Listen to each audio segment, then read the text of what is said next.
am decis cu familia mea să dăm la roată, dacă putem să mai stăm o noapte, în Bulgaria să plecăm acasă. Că eu cu fratele meu vrem să mai stăm o noapte, dar părinții mei vreau acasă. Și o să dăm fiecare să vedem ce o să ne pice. Frate, o să dau eu primul la roată să vedem ce o să-mi pice. Gata, am dat. Hai cu o noapte.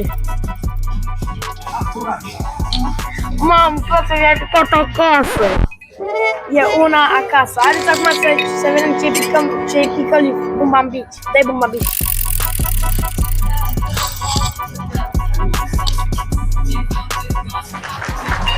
O noapte.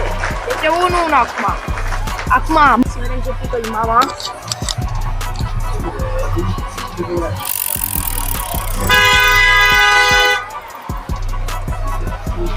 Acasă.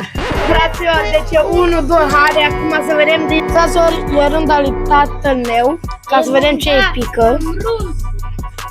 Da. Hai să vedem ce pică. Fraților, i-a picat acasă. Eu versus mama mea. Haide să dăm. Și eu. Bun. Fraților, deci o noapte 6-5, stam pic. Bun, m-am pic. Hai acum decizia. Decizia finală. E rândul meu.